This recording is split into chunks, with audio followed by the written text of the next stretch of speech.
inshallah. Is our brother Daniel right here, everybody? A whole picture of him right here. Did my admin write your name right? It's missing a J. At the end? Yeah, Jou. Jou. We could fix this right now. We want to make you happy. It's okay. Inshallah. So you're here, right here on the screen with everybody, inshallah. Let me split it with you so we share. But we have to fix that one too. Jou. Jou. Haqiqatjou. Uh, and I learned that you're actually Iranian. I was actually surprised. You're Iranian originally? Yeah, my parents are from Iran. Oh, mashallah. How were you saved from? I mean, I mean, okay. I guess we can talk about this later. But Inshallah, inshallah. let me begin with introducing yourself and letting us know your background, educational, and recently you had a blog, that really went viral, like they say. I think we became aware of it. With your permission, I don't want to mention any names on that show. I just want to deal with the issue which you addressed because it's an issue. We don't want to target individuals or talk about them. Of course, your blog is justified. That's your call. That's your decision. But inshallah, this is going to be like a discussing the issue and talking about it to benefit because it is an issue. Quite frankly, I tell you it, and giving the blind ear and the deaf. I'm sorry, the deaf ear and the blind eye is a big mistake. So let me begin first by introducing yourself and your educational background and what are you doing now, brother Daniel? Please go ahead. Bismillah, alhamdulillah, salatu wa salam ala rasulillah. I was born in the US. As you mentioned, my parents are from Iran. I was educated here. I went to public school in the US. Alhamdulillah, I started to learn more about Islam in high school. I was raised in a secular Shia environment. And then at the end of high school, I became Sunni. I also began to practice Islam, more regularly. Alhamdulillah, I knew some of the basic things, but I was not aware of many aspects of Islam that every Muslim should know. Alhamdulillah, I always considered myself a Muslim, so I am not technically a convert. I always, alhamdulillah, considered myself a Muslim, but I just began to learn and practice more in high school and then college. I went to Harvard University. I studied physics and I studied philosophy. I had this sense that I wanted to defend Islam against the attacks from secularists, from liberals, from those who want to reform Islam. This was my intention, to go into academia and be an academic. And what I recognize is that many of these arguments against Islam are coming from the direction of philosophy, modern philosophy. And so if we want to defend Islam against these kinds of enemies, we have to know their language, we have to know what they're using to attack Islam. And so this was my intention, but it didn't work out. Academia is not as tolerant as they claim. They don't have much tolerance for those who differ with them in the academic environment. So because of that and other reasons, I left academia. I went into the professional world. At the same time, I was studying usul al-din and different ulum with ulama, with shuyukh in that environment in Boston as well as elsewhere. Alhamdulillah. So I did have that traditional background as well. And I've been writing, and I realized that with social media, now I could bring some of these things I wanted to do in academia, bring it on social media, write, speak against attacking these ideologies that are trying to attack Islam. So this is what I have been doing for the past almost 10 years. And alhamdulillah, it's been good. I started a website called MuslimSkeptic.com where I have a lot of my writing as well as the writing of others, different people from different backgrounds. And then also I started an institute, Alasna Institute. Alasna ألسنا Institute. ألسنا Naam. Alasna. ألسنا is that aren't we? Naam. It's coming from the statement of Umar نعم radiallahu an, the Alasna Hudaybiyah. ala al-haq. نعم نعم Yes, he made the statement in Hudaybiyah, but he also, there's another narration that he made the statement soon after he became Muslim, and he was encouraging the believers to go in Mecca and pray in the Haram. yes And so he said, Alasna ala al-haq. So one incident is in Hudaybiyah. The other was very soon after he became Muslim. So this is the spirit of the institute, and it's dedicated to preparing Muslims and believers, basically arming them with knowledge of these ideologies and these philosophies that are causing shubuhat, they're causing نعم doubts, نعم and giving them the tools to be able to fight back and increase in their confidence in the truth of Islam. That yes, we are on the truth. We don't need to compromise. We don't need to give even a single inch to those who want to see the Muslims reform or change, or they want to defeat Islam. We don't need to compromise. We can push back and show and prove and establish that Islam is the highest truth, is the highest form of rationality, the highest morality. And all these other man-made ideologies are just, therefore the garbage. So that's a short summary. Jazakallah khair. Daniel, I want to share with you why you're here. I decided, because of the COVID-19, that now I have never been online as often as I'm to some extent I'm losing it, like every. So we decided to offer the brothers and sisters staying at home because of the COVID-19 kind of competition, tafsir competition, in a type of tafsir which is built on the classical tafsir called the tafsir al-maqasidi, that you seek the higher aim of a chapter of a Quran. And subhanallah, I came across Yunus, Hud, and Yusuf. This is chapter 10, chapter 11, chapter 12.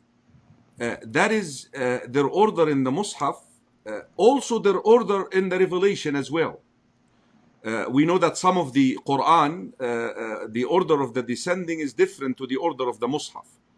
It happened that Yunus, Hud, and Yusuf had the same order in both, and they were revealed one after another during the time of the weakness, the top of the line of the weakness, post the year of grief, which is known in the seerah after the death of Abi Talib, and also of Khadija radiallahu anha, our mother.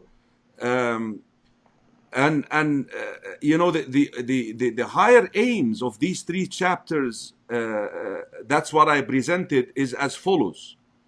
Don't despair like Yunus, even though we say this in a respectful way without insulting the messenger, because the Prophet warned us against this, and he said, none of you should say that I'm better than Yunus. And then came in Hud. Hud, do not compromise. If you read that surah carefully, do not give in because you're weak. Do not compromise the tenets of your religion. And with your permission, this is probably the longest time I'm going to take talking, because you're supposed to be talking here. I'm going to share with you the 5 slides which I shared with the students, with the viewers, right here on the screen, if you can follow with me, just to know what I've been teaching and where do you consolidate this with what you addressed in that viral plugin that happened to travel all over the world, I believe. So here it is. If you hold on, I will start sharing some slides with you, inshallah. Basically, I said at the very beginning that there is a moment that we should not compromise. And subhanallah, Allah subhanahu wa ta'ala sometimes tests us to the extent that you feel like no way we're gonna receive victory. This is the moment which you're not supposed to compromise. The stories emphasized, I'm talking about the stories mentioned in Surah Hud, the story of Nuh, the story of Hud, the story of Ad, the people of Hud, the story of Lut, and so forth. Stress that the success was granted to the Prophet and his followers because of their steadfastness on the straight path of Allah subhanahu wa ta'ala.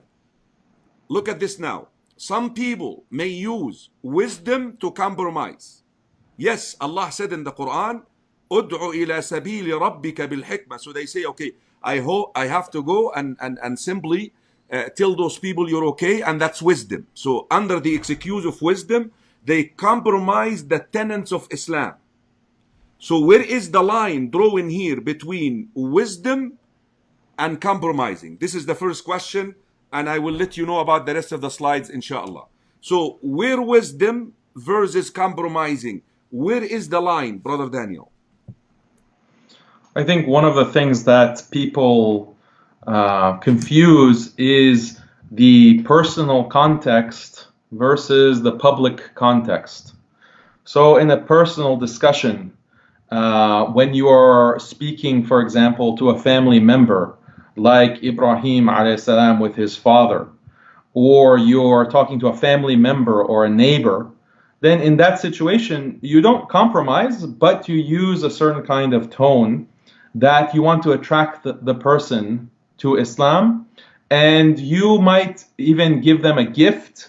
You might even, and this we find this in the Sunnah, that even non-Muslims were being given gifts by the Prophet sallallahu alaihi wasallam, or something like this in terms of dunya, to attract them and to make them feel like, you know, you care about them, which you do. We care about the hidayah of all of humanity. We want all of humanity to be guided to the truth. So that's the personal context. But then there is a public context. And these are two very different situations where we cannot compromise on things that should not be compromised on in deen. And this is what I've always tried to embody in my writing and my speaking. And sometimes you're put on the spot. And the thing is that those who want to attack Islam publicly, they know exactly which buttons to press. They know which things are the most in this day and age because of how the sicknesses in the mind and the heart that have been spread. They know exactly the topics to raise when it comes to the issue of women, when it comes to the issue of LGBT, when it comes to the issue of Ahlul Dhimma, mathalan, all of these issues, they know exactly. They will push you on the public space because they want you to compromise. They want you to say, oh, well, this is actually not like this, and, you know, this is the kind of watering down that they expect. So you have to not compromise exactly in those situations to send a message that, no, we're not embarrassed. We are not embarrassed about our deen. We don't have any shyness when it comes to the haqq.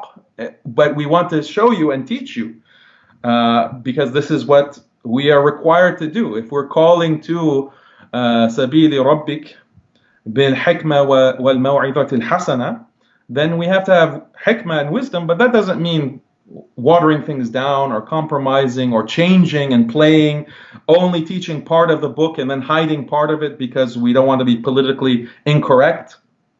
This is the challenge, but we have to, as you mentioned, like the Anbiya, rise to the challenge, rise to this challenge. So you said a lot of us confuse the personal position versus the public context. That's the word that you used. Meaning, if you are followed by masses, then you should not allow yourself in a position where your picture or your presence is compromising the religion. Is that a fair judgment? Yes. Like, for example, the fitnat khalq al-Quran, we know that some scholars, in order to be saved from the persecution, they compromised. But when it came to Imam Ahmad, he refused. Why? Because he said, listen, people are waiting. The moment that they see me compromising, I have a lot of followers. When they see me on that position, and that's your understanding, your take, right? Yeah, of course. All I right. mean, all of these Imams, when we look at Imam Ahmad, Imam Abu Hanifa, Imam Malik, Imam Shafi'i, when it came to the issue with specifically the creation of the Quran and the Mu'tazila, this is something that was the hot button issue that was causing shubuhat and was causing confusion amongst the Ummah. So in that time, the ulama were leaders. Imam Ahmad was a leader, and he was not going to compromise on this issue because he recognized how high stakes there were. And this is not something that was isolated incident. Every period of the Ummah's history, we have had these challenges. And we see over and over again, ulama, the righteous ulama, they have always stood, because they're inheriting from the Anbiya, from the prophets. They have stood strong on this. And the rest, and then believers, the followers have to support those imams. They have to support those ulama and say, we are standing by our ulama to defend them against these problems. And this is what we see in the history. Even Daniel, when the scholars of tafsir explain the verse in Surah Al-Nahl, من كفر بالله من بعد إيمانه إلا من أكره وقلبه مطمئن بالإيمان ولكن من شرح بالكفر صدره. The verse which regarding the story of Ammar ibn Yasir in Adu Fa'ud, if they come back, go back. They said with one condition, that you don't have masses following you. You don't have numbers following you, because this will lead to a greater evil. So let me continue, inshallah, with the next slide. Here's the next thing which I said. Now, tolerance versus compromise. That you show that you're tolerant. I always repeat this line which I learned from one of my teachers, Sheikh Muhammad Ismail al-Muqaddim in Egypt. He said, التسامح في المعاملات وليس في العقائد. Tolerance is in interacting with the people who oppose you, who you do not agree with them. Now, but not in beliefs. You cannot compromise your beliefs in order to reflect tolerance. What do you say to the brothers who are out there? They want to talk about tolerance, and at the same time they end up compromising the religion. What is the line again? Part of this problem, I think, is also too much mixing. Too much mixing with people that shouldn't be mixed with. Because if you spend day and night, and we're not going to mention names, but there's someone who is mentioning that he is spending so much time in interfaith activities that he is spending more time in the church than he's spending in the masjid. Okay, he's spending more time in the synagogue than he's spending amongst the Muslims. So that environment has an effect on the way one thinks and how one feels.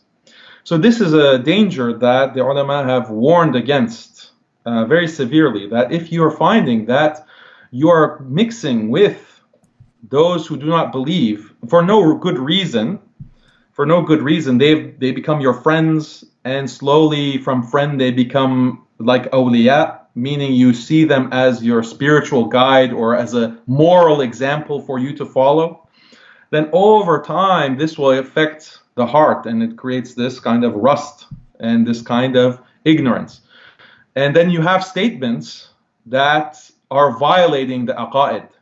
Okay? They think that this is only mu'amalat, this is good relations with people and tolerance, but in fact they can't distinguish. After a while, they can't distinguish what is compromising aqaid and what is compromising or being just nice and friendly.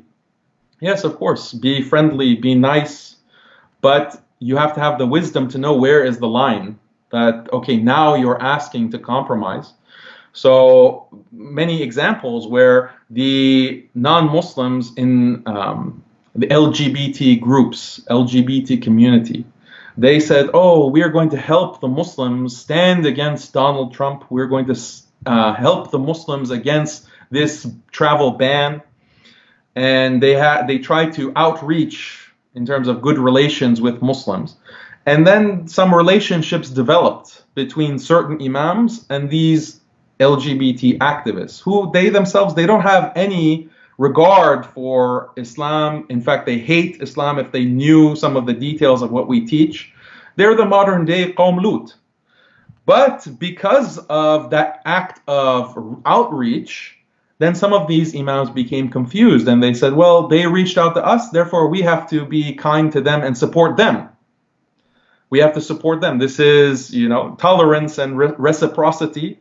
You scratch my back, I scratch yours. And that's where they started compromising. And they said, look, we are for LGBT rights and we need to not, implement Sharia, and we need to, have a different interpretation of these ayat in the Quran regarding Qawm Lut. Some of them will no longer teach the ayat about Qawm Lut in their masajid because that's intolerant. Okay? If we go by this current definition of tolerance, then most of the Quran is intolerant.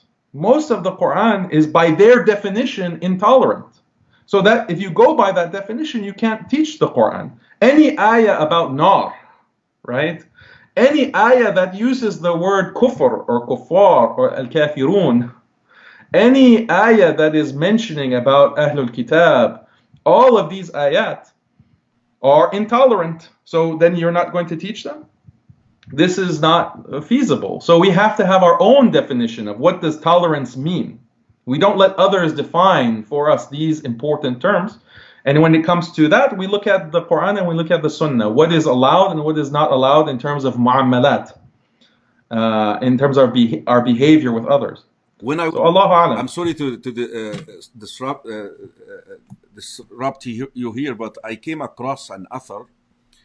The seerah is one part of knowledge that sometimes is not authentically every word. But I came across Abd ibn Humayd, one of the compilers of the seerah, one of the narrators.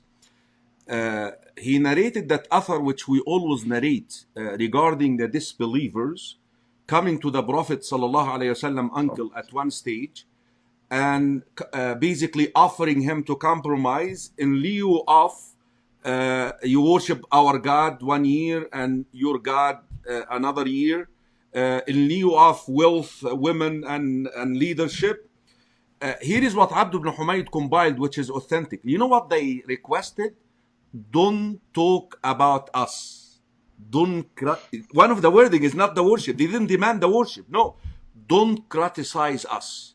Just talk about your God and leave us alone. And subhanAllah, this is so similar now that there are actually alliances amongst institutions in the United States that they align with one another. Okay, we're not going to talk about your bid'ah. We're not going to talk about your bid'ah. The same exact thing. We're just going to talk about your way. And this is life again at our time. We know, Brother Daniel, that we live in a country where individual liberties, preferences are protected by law. And we will never harm anybody. That's what but we have the freedom to say that this is right and this is wrong in a respectful way, in a kind manner, especially if we are public figures, so-called, and people, masses are following us. And I think that's where we come. Any comments on this?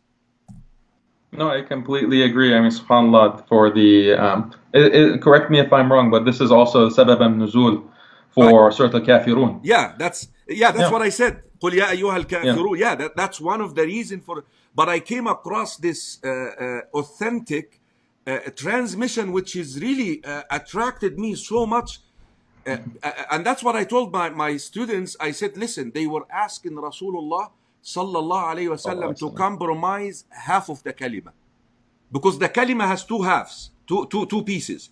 They were asking him to compromise la ilaha, basically. Just say illallah. Just say illallah, but don't negate. Don't and that's no. Actually, the kalima begins with the negation, with the with renouncing the ways of the disbelievers, or the ways that contradict. So let's move on.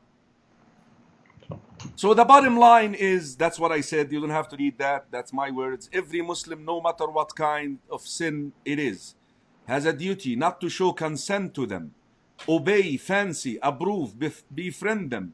You see, this is an explanation to the verse is وَلَا تَرْكَنُوا إِلَى الَّذِينَ ظَلَمُوا فَتَمَسَّكُمُ النَّارِ. Don't incline to those who are wrongdoers. That's the verse in Surah Hud. But here is the point that I want you to take on. What is inclining? That's the word that is used, the verb that is used. وَلَا تَرْكَنُوا. I mean, the best translation. I'm a second-hand English. I'm not a Harvard like you. I learned English in public school in Egypt. Yeah. But my English. So I kept looking. Is it compromising? Is it giving in? I actually asked multiple people about the best translation for that. I find it inclining. What is inclining? And incline not. That's verse 113 in Surah Hud. And incline not towards those who do wrong, lest the fire touches you, and you will never have any protectors apart from Allah, and you will not be held by Allah. It means to approve the transgressors, the tyrants, the wrongdoers, show consent to their way, express approval before them or others, and to cooperate with them. I guess هذا من شرح الزمخشري والشوكاني, both of them. The Muslim should not have or bargain with his religion ever, like promoting modern Islam, progressive, like European under the deceiving color. Let me come to the two big terms here. Al-Mudahana. There is something called Al-Mudahana, and another term here which is called Al-Mudarah. I don't know if you're familiar with the two terms or not, but I even told, because they have to answer certain questions in order to pass the test, I told them those two terms are going to be on the test. That's in a couple of days. So can you break down for us what is mudahin is and what is mudari is? Because that's the two confusing terms, inshallah. Go ahead, Sheikh. Yes. Mudahana is referring to this kind of compromise that you're referring to. And this is also referred to in Surah Al-Qalam, the 9th ayah of Surah Al-Qalam. Waddu. No. So, Waddu law tudhinu fa'udhinun. No. So they are wanting that you incline towards them so that they will incline towards you. So this is mudahana, and it's something that's condemned. And the scholars explained, ulama explained that this is means compromising. So many examples from the seerah. You mentioned one of the very famous ones, that you will, at one point, the compromise, we'll worship Allah for a certain time of the year, and then you worship our idols for a certain time of the year. This is a kind of compromise. Or they're hoping to use nice language with you so that you will not condemn them. This is mudahana. This is compromising deen, compromising aqa'id, even compromising a single letter of the Quran, compromising a single practice of Islam. This is condemned. Muslims should not engage in this. Mudarah is different. That means in terms of dunya. So ulama, my understanding, please correct me if I'm wrong, Sheikh. If you can compromise in something dunyawi, okay, like we mentioned, gifts, you have a neighbor and, they want to do something, maybe they want to, cut their grass in a certain way, you want to cut your grass in a different way, But you just compromise with them. This is something for the Yeah, dunya, let me and you're hoping that they'll say, okay, what a good neighbor that I have, and this will open their heart to yeah, let Islam. me you're very close. I mean, inshallah, the way that you articulated them is beautiful. But look at this one. This is what exactly you said. Mudahana is taken from the word dahana, the painter, the one who covers something to show something else. A dahin is a painter who glosses over something and covers what is there.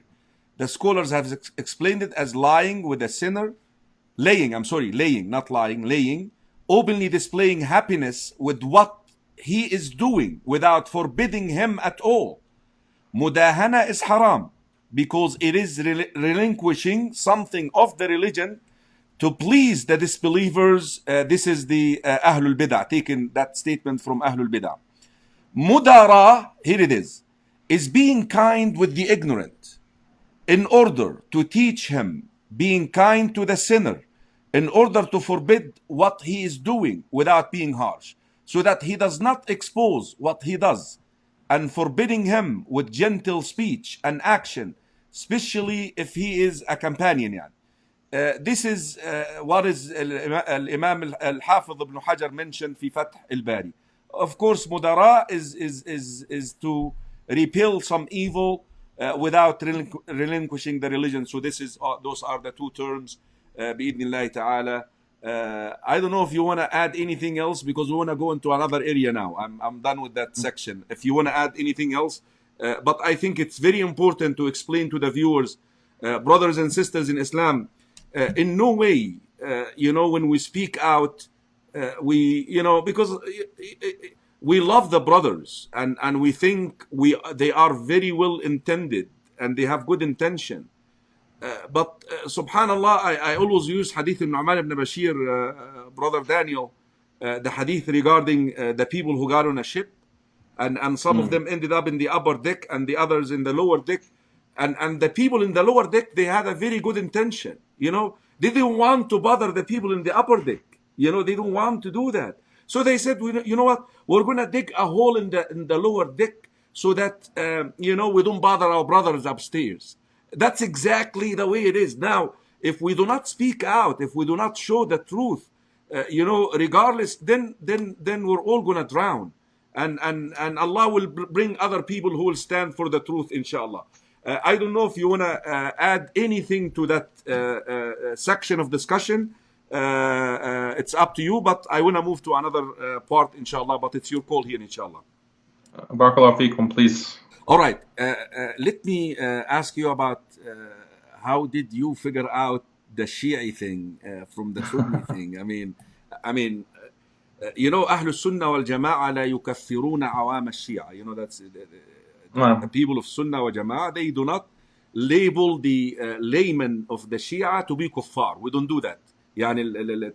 Because they are guilty. I'm sorry, they are victims, not guilty. Victims of faulty interpretation. لأنهم they sat in front of their imams. Now, how did you end up getting rid of these faulty interpretation and found your way to Ahlul Sunnah wal Jama'ah? We ask Allah that we belong to them, Ya Rabbil Alameen. Ameen, Ya Allah. So the beginning was, as I mentioned, in high school, I had found some good Muslim friends. They were Sunni. And some of them, mashallah, are Hafid of the Quran and good practicing brothers. And they started Salatul Jumu'ah for the students to have an opportunity to pray, because it was far from the closest masjid in school. And at that time, I had no exposure to Salatul Jumu'ah, but I considered myself a strong Shia. But I thought, look, this is an opportunity to learn. And so I would go to their meetings. This is an MSA. I'd go to Salatul Jumu'ah. But for 3 years of that high school is 4 years. For 3 years, I considered myself Shia. But then they didn't approach me and say, oh, you're Shia, you need to do this and that, you're wrong and that. They left me be, basically. But then I began to read more about Shia. I started reading certain books. what I had been exposed to is many of the Shia were attacking Sunnis, and they were citing Sahih Bukhari, oh, have you seen this hadith? Citing Sahih Muslim, oh, have you seen this hadith? Just criticizing Sunnis by attacking these books. But then the question that I had as a Shia was, well, if these are the books of the Sunnis, Sahih Bukhari, Sahih Muslim, what is the Shia version? What is the Shia analog or equivalent of these books? And I'd ask them, and they say, oh, we don't know. So they knew more about the Sunni books than they knew about the Shia books. But I began, to read. There's Nahj al-Balagha, for example.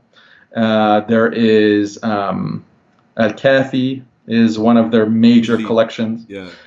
And then I was reading things that shocked me, that very, shocking things found in these books. One of the things in Nahj al-Balagha, for example, they're claiming the sermons and the statements of Ali, radiallahu anhu, and over and over and over again, he is saying Quran and Sunnah, Quran and Sunnah, Quran and Sunnah.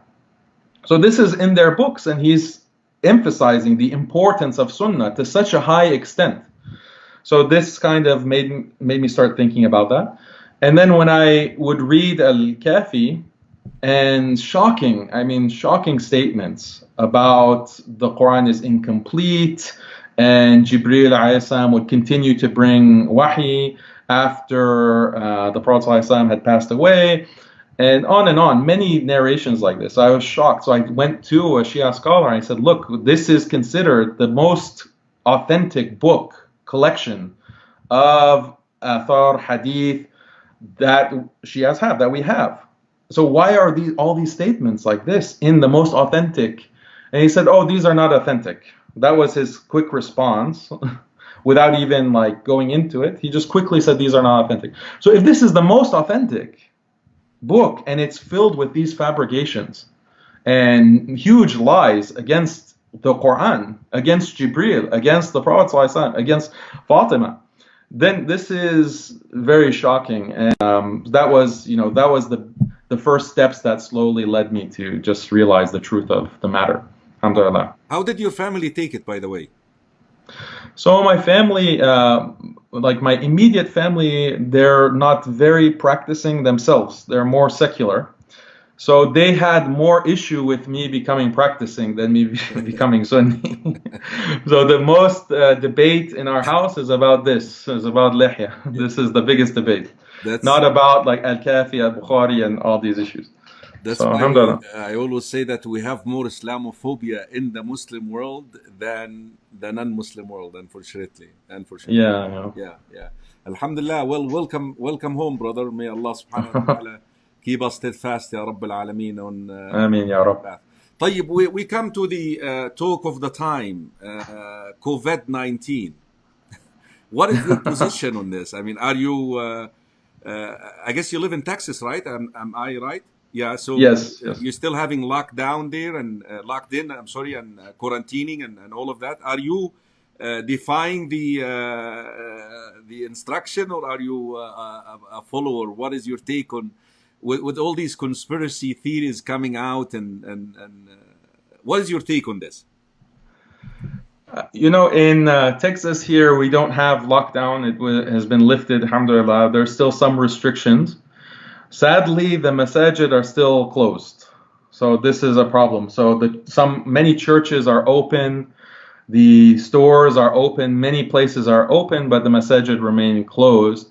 My view is that COVID is dangerous for certain people, people who are more elderly, who have problems with their immune system, who have bad diabetes, things like this. This is a dangerous disease for them. But for the majority of people, the vast majority, it is not a threat. It's not. Many people who get COVID don't even realize that they have it because they don't have any symptoms of it. And this is what study after study after study has shown, that this is, for the vast majority of people, not a dangerous illness. Worst case, you'll have flu-like conditions. Most will not have any symptoms. Some will have hospitalization and survive. And then a very small percentage would die. That we're talking about 0.5% or 1/4%, depending on other conditions. So it doesn't justify lockdown. It doesn't justify destroying, basically the lives of many people. And there has been shown, I think, pretty conclusively that this cure, quote unquote, of lockdown has caused more death and suffering than the coronavirus itself. And, we can talk about the details of that, but that's my position. It's amazing. It's just amazing. That's all I can say. Subhanallah, when I go to these marts like Walmart, Kmart, these marts, it's crowded, and then no masjid. You can pray. You can pray. Okay, brothers and sisters in Islam, I have taken enough of Daniel. You can always call now. We're going to open the floor right now for your questions. We're going to give preference to brothers who call. So let me show the numbers on the screen. It's right here, 303-500-5101, 303-500-5101. Please give us a call, inshallah. Meanwhile, let me ask the first question from the brothers here. Brother Muhammad Jalalul Haqq, he is from London, England. That's a big question here, so let me just read it for you because it's going to cover our faces. What is the reason for the usage of weak hadith in the books of tafsir of the Quran, as many classical seem to have used them in places, some more than the others? I guess weak narrations regarding the science of tafsir. Do you have a say on this, Brother Daniel? No, please, تفضل, Sheikh. The scholars, Brother Muhammad, like Ibn Jarir al-Tabari, unlike Ibn Kathir, especially Ibn Jarir al-Tabari, because all of the scholars of tafsir have taken their tafsir from Ibn Jarir. Al-Tabari is the source for the type of tafsir which we call it tahlili, analyzing the Quran. Al-Tabari saved himself by placing the sanad, the chain of transmitters. And when you do that, you're not lying. If I tell you that I heard that statement from so and so, now it is your job to verify. And that's what the recent scholars, experts of hadith, started doing. What they started doing, they started looking at these ahadith or these athar and look at the chain of transmitters, and they started weakening and tahseen and so forth. Assalamu alaikum wa rahmatullahi wa barakatuh. Assalamu alaikum. Wa rahmatullahi wa barakatuh, Sheikh. Brother, I'm calling from California and my name is Bilqis. Sheikh Karim, I don't have any question at the moment, but I have one suggestion. I know the masjid needs help. The same way that you put the phone number in the front of your screen, could you please put the website that we can donate? So if it's in the front of us while we're watching your video, it's more beneficial, so we can do our donate at the same time. Inshallah. Alhamdulillah, we as a Muslims, when we turn off the audio or video, we forget to donate or we forget to do our stuff. So inshallah, I'll recommend that.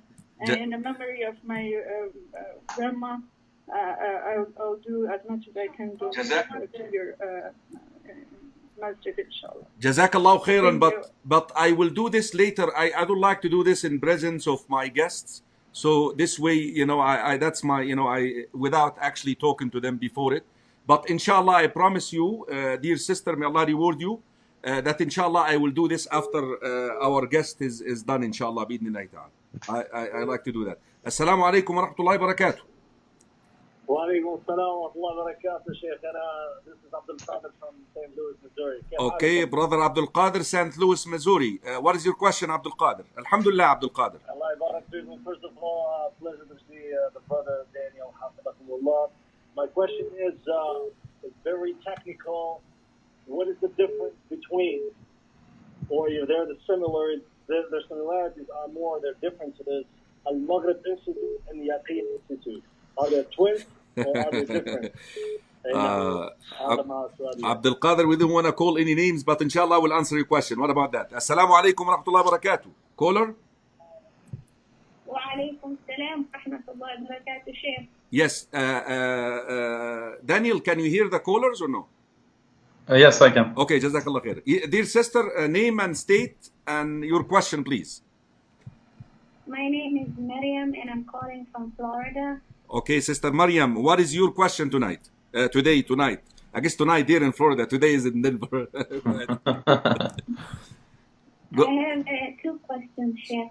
The first question is, if I haven't memorized the Quran like a surah, and I'm praying, like, let's say, Tahajjud, can I read it directly from the Quran? The answer is yes. I'm going to answer this, but use maybe a medium. Like, it's better to use like an iPhone, one of these phones, one of these smartphones. But make sure that you mute it, like put it on airplane mode so that you don't receive messages as you pray, inshallah. Yeah, you can. Definitely. We have Athar Aisha that you may read from the Mus'haf, inshallah. What is your second question, Sister Maryam? My second question is, if you miss an arkan of the salah, not because I know when you miss a sunnah part of the salah, you do a sajdatul sahwi at the end. But what do you do if you miss, let's say, a second sajda or something like that, like the arkan of the salah? Got you. I will answer you, inshallah. Assalamu alaikum wa rahmatullahi wa barakatuh. Wa alaikum assalam wa rahmatullahi wa barakatuh. Yes, name, state, and question, please. Tara Maria Tos. I live in Colorado, originally from Florida. Yes, Sister Tara. So my question is pertaining more to dawah with regards to my family. So first I want to say thank you so much for bringing Brother Daniel on. I had watched previously his lectures and talks with Brother Litham there in Orange Park in Florida, where I went to school.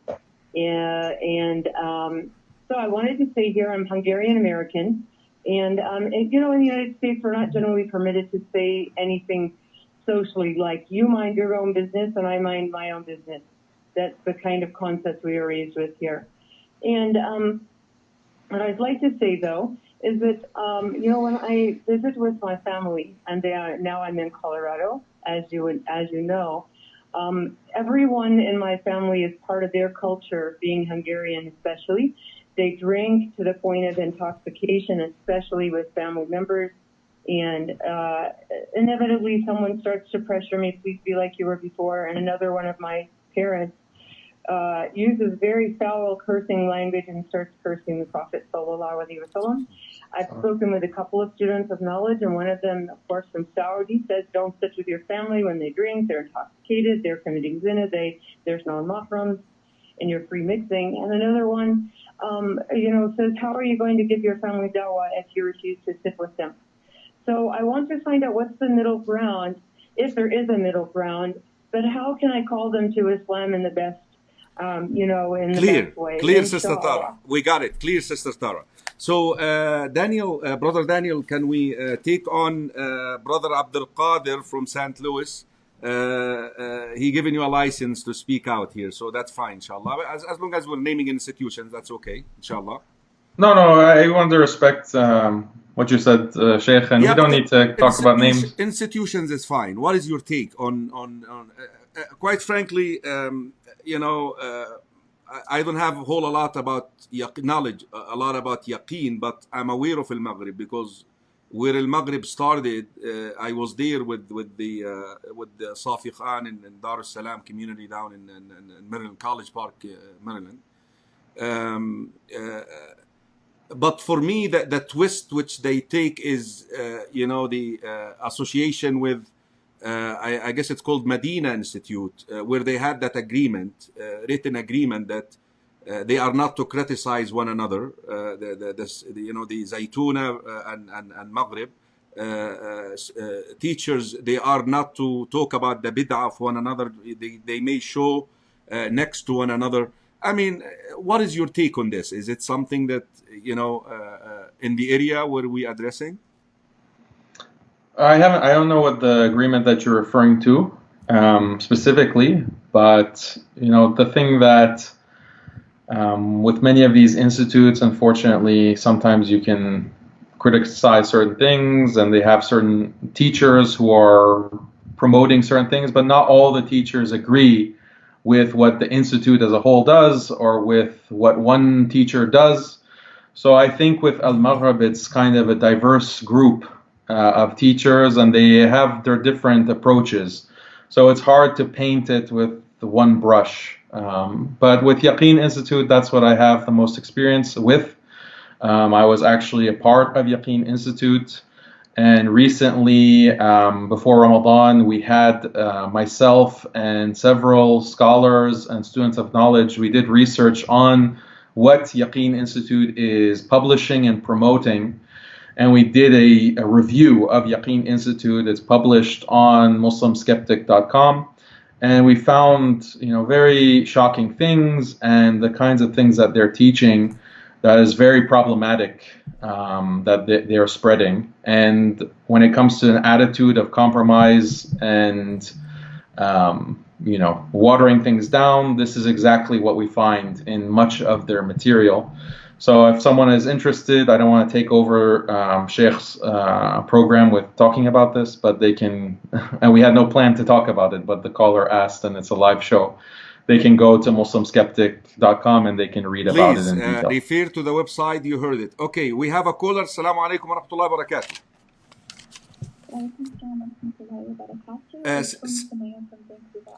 Yes, Sister Sumaya, Vancouver. What is your question tonight? My question is for Brother Daniel. I am intending to enroll with Al-Asma, so I'm not sure if you're... Sister, I'm sorry. I'm not asking you to speak louder for any other reason but to hear you. Can you make us hear you? Because I'm having a hard time hearing you. Sorry, is this better? Yes, go ahead. Okay, sorry. So, Brother Daniel, I'm enrolling in Al-Asma, inshallah, so I'm not sure if you'll be covering this in your courses. But at what age and in what context do we discuss LGBT with our children? Thank you. Jazakallah khairah. So the sister is enrolling in your courses with Al-Asna, the institute, and she's asking a question, and then we're going to take Sister Tara's, the Hungarian Muslim, revert next, inshallah. At what age should we address the subject of LGBT with our children?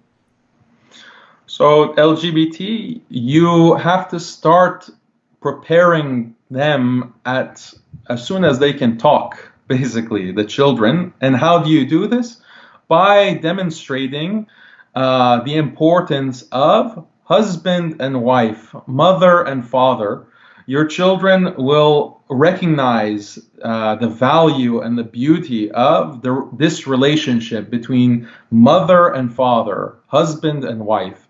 And when that is from a very young age ingrained in them and it's been normalized, then when they get older, they might start seeing certain things. Unfortunately, this is the culture that is being, pushed down upon us by force with LGBT, and they'll see certain things. They might see two men or two women.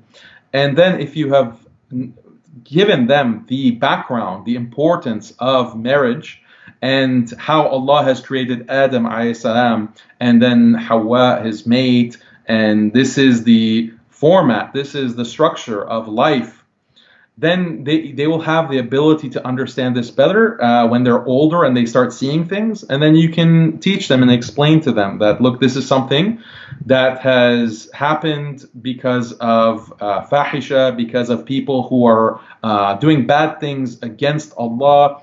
And you can explain it in very basic terms and refer to the Quran, because children learn the best through stories. Human beings in general, we learn the best through stories, and Allah is providing so many ayat. There's about 80 different ayat in the Quran referring to Qawm Lut and Lut alayhi salam. So what age? What age? It depends. It depends on your child and what happens and what they're exposed to. But you want to prepare them for that conversation by taking step by step by step. I would say don't introduce the subject unless it's through the Quran. Introduce it through the Quran. And maybe, it won't come up until they're 8 or 9 or 10. My own oldest son, Muhammad, he is 7 years old. And he hasn't referred to this concept yet.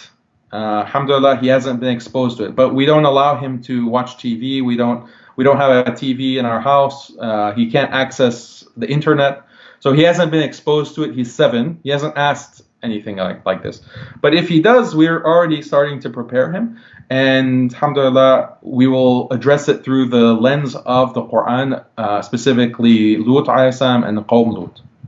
Jazakallah khaira. Can we address Sister Tara's question regarding da'wah to her family who are so much into intoxicants? Tolerance versus wisdom versus compromising. So I'll give you my experience, because I also, as Iranian, you have many secular Iranians who also insulting the Prophet sallallahu alaihi wasallam, and a lot of ugly things. So it's really a matter of, you don't have to go to every gathering. And if there is a lot of drinking, then you definitely, I would say, avoid it. You shouldn't go to those kinds of gatherings that you know, and they should respect your preferences as well. That you're a Muslim, you don't go to gatherings where there's drinking and becoming intoxicated. And you know, Sheikh can correct me if I'm wrong, but it's a case-by-case basis. You know your family members who are going to be the most open to hearing about Islam and your influence. Develop that kind of personal relationship, like with a parent or with a brother or sister that you have. Create that personal relationship. You don't have to go to the gatherings where they're drinking to give da'wah. The best da'wah actually is not going to happen in that kind of environment. The best da'wah is the one-on-one that you can influence them and show them what Islam is, talk to them about Islam and all of this kind of good things that come with da'wah. Jazakallah khaira. Assalamu alaikum wa rahmatullahi wa barakatuh. Caller. Assalamu alaikum. Wa alaikum assalam. Yes, name, state and question please. My name is Sumaya Adam and I'm from Colorado. Okay, Sumaya, what is your question? USA. How are you, Sumaya? Are you fasting? Yes, MashaAllah. How old are you? I'm 10 now. MashaAllah, Sumaya. MashaAllah. MashaAllah. Do you pray tahajjud with your family? Yes, Good girl, Sumaya. May Allah subhanahu wa ta'ala bless you. Do you have a question for Brother Daniel tonight?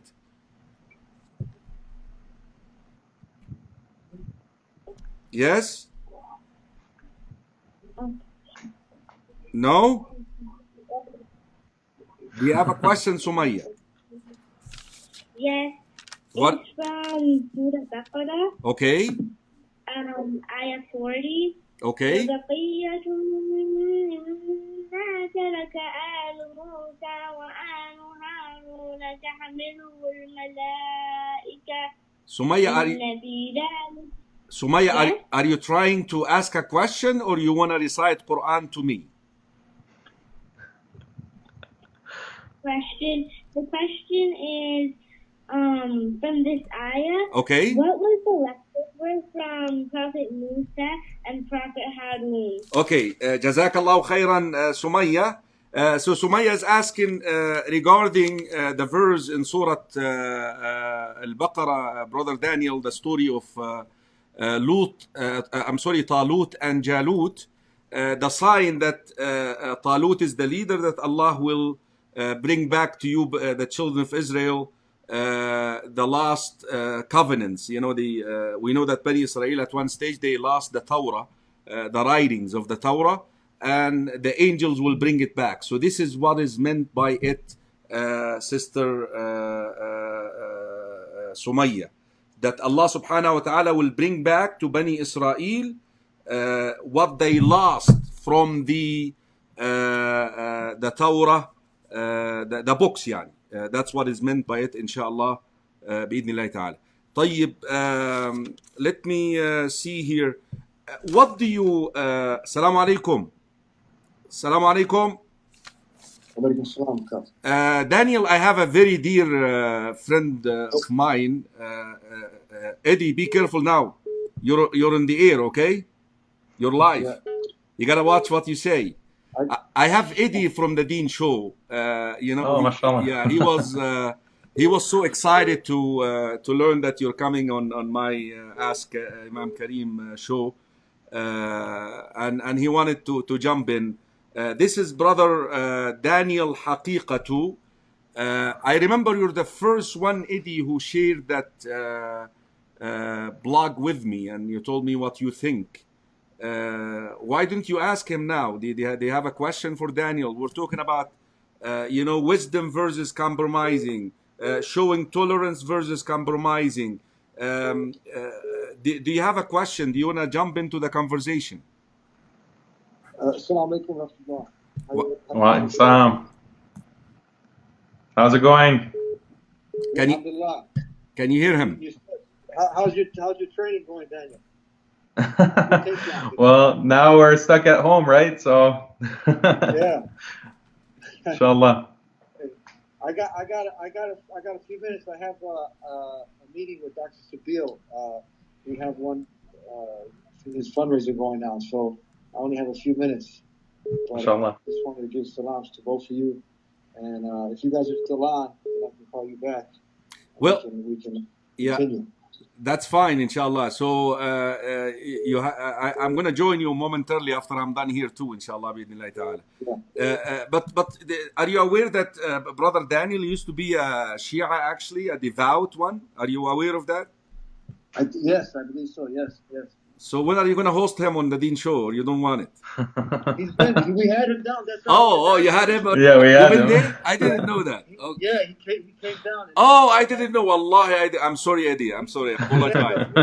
Experience. Okay. He did some training. That's what I'm asking. Okay, I'm sorry. Yeah. I'm really sorry. I didn't know. He's really good. I didn't know. Yeah. Okay, you're off the hook now. You can go to the Dr. Sabil, okay? Jazakallah khair. Assalamu alaikum wa rahmatullah. Okay, I have Sharjil from London. He's asking regarding, now you spoke about the personal context versus the public context. If you have family members okay, this brother is calling long distance. Assalamu alaikum wa rahmatullahi wa barakatuh. Assalamu alaikum. Wa alaikum salam. My name is Mustafa. I'm calling from Doha. Brother Mustafa from Doha, Qatar. Yes. And your question, Brother Mustafa. Yes. I have a question. In anticipation of coming vaccine for COVID-19, that will most likely become mandatory for people to continue employment, travel, and even maybe shopping. Is there something that we as an ummah could do to organize and to ensure our due diligence in establishing a correct fatwa on its permissibility? So you're talking about dealing with future consequences of the COVID-19 situation. That's your question? Yes, specifically with regards to the vaccine that they're talking about, and how we can probably expect it to become at some point required or mandatory for many people to keep their jobs or to fly. And considering the contents of the vaccines and chemicals and certain, human cells in them, is there something we should do to do a due diligence? I think both of us got the essence of your question. Jazakallah khairan, Brother Mahmoud, for calling all the way and bringing up such a sensitive subject, really. Vaccination has been the talk also, the substances. Now they may make it a condition upon you to get a job that you must be vaccinated, how can we respond to that, Daniel? How can we prepare for that?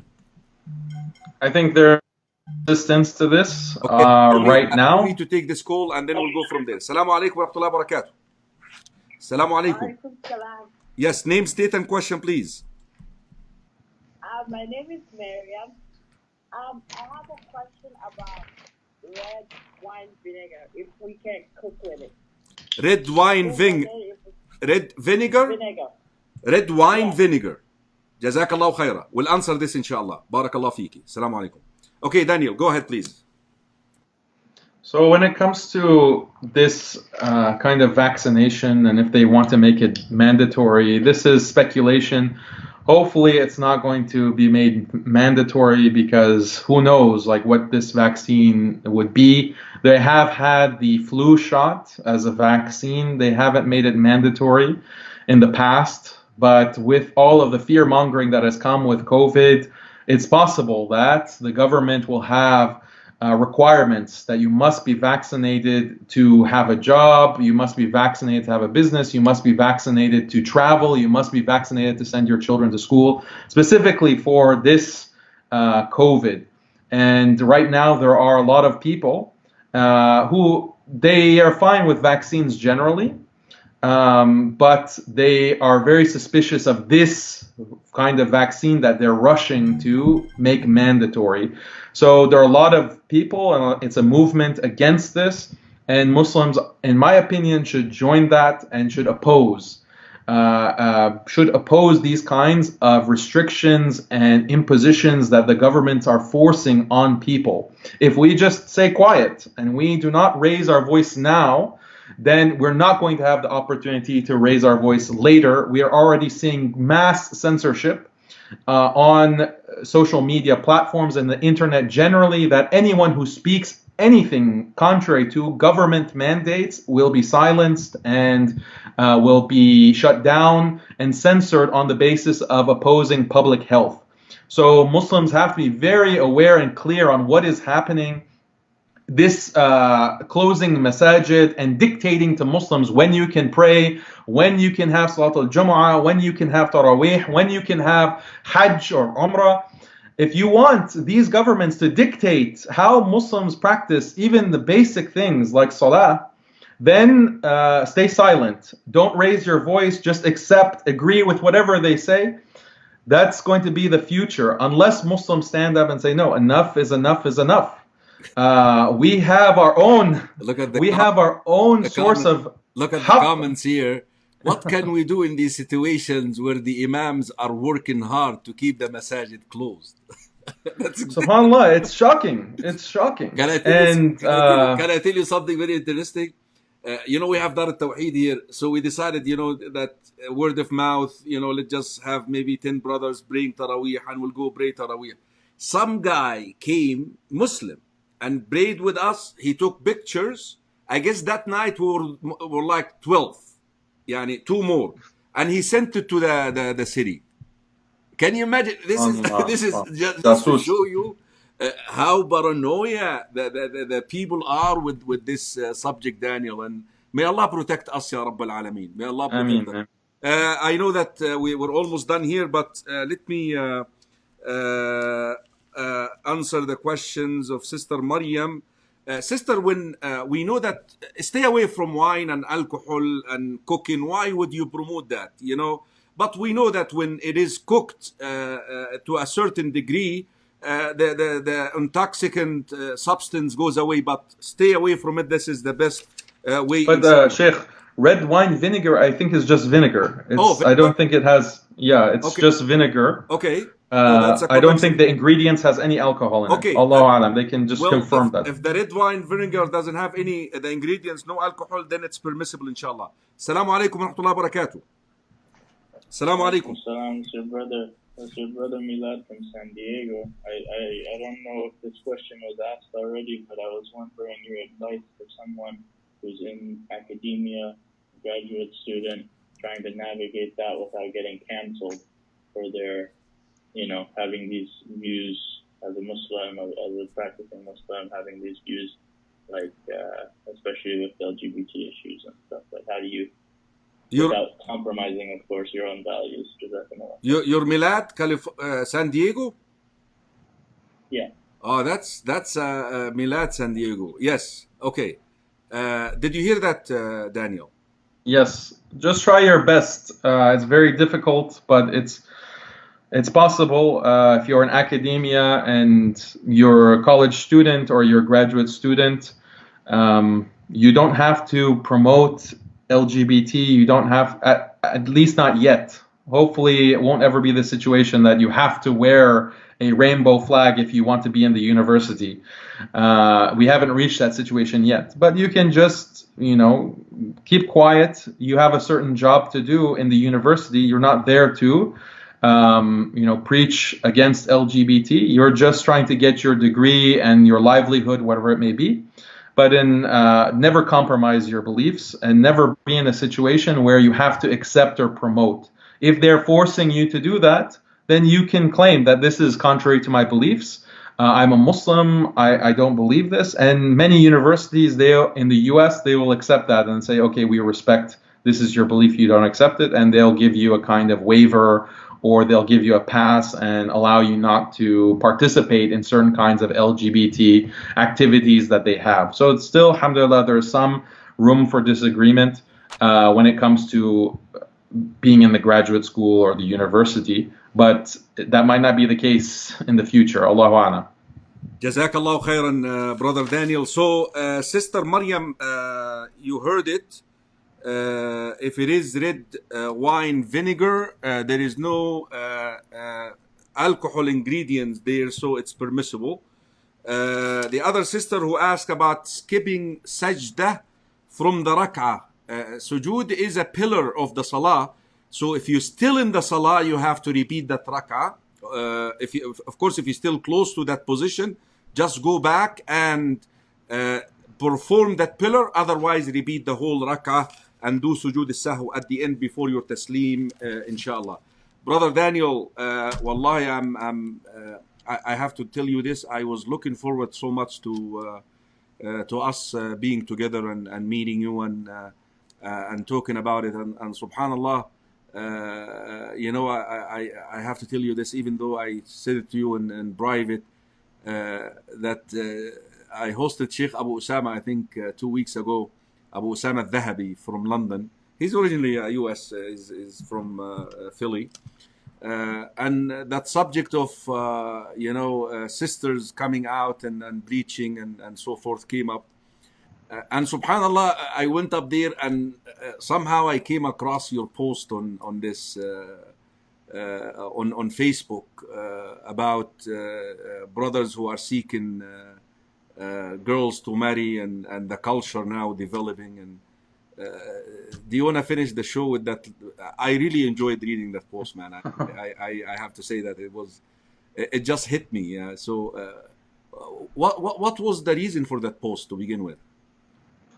The reason was there is a friend of mine who was talking about a friend of his. He has a friend who was complaining to him that he recently had the marriage, nikah, kat kitab, basically, with this girl, and she was refusing to shut down her Instagram on social media, and she was posting pictures of herself in makeup and, hijab. She's wearing hijab, but like makeup, pretty pictures, and just posting. And she has many men following her and commenting, "Oh, you're so beautiful, you're so strong," all of this nonsense. And he has just married this sister, and he said, "I'm not comfortable with this. Can you please not do this?" And she said, "No, you can't tell me what to do." And very strangely, her parents supported her and said that she has the right to do this. And then he said, "Okay, fine, well, let's compromise. At least don't have any male followers." And she said, "Okay, I won't have any male followers." And she deleted her male followers, except for a few. And then he said, "Why are you not deleting them?" She said, "Oh, these I like too much. I'm too close to them." So my friend is telling me this, and I'm just shocked. I'm so shocked. And this is someone who is supposed to be the sister. He married her because he thought that she was religious and mutadayyana and good sister, but then found out about these things after the fact. So this is what caused me to write about this, that this tabarruj and issue of beautifying yourself, sisters beautifying themselves for social media, has become a very big problem. And tabarruj has always been an issue, but now it is creeping into the practicing Muslim circles. And this is getting very scary. So that's why I wrote about this. But Barakallahu feekum, Sheikh, and thank you so much for having me and being so generous. And forgive me if I said anything wrong or out of line. The same here as well. Please forgive me if I was offensive to you in any way. May Allah bless you. May Allah keep you steadfast, Daniel.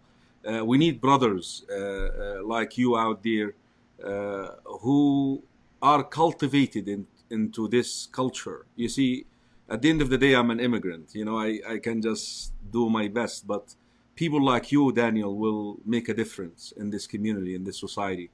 We're proud of you, man. Jazakallahu khairah. May Allah bless you. May Allah protect your family.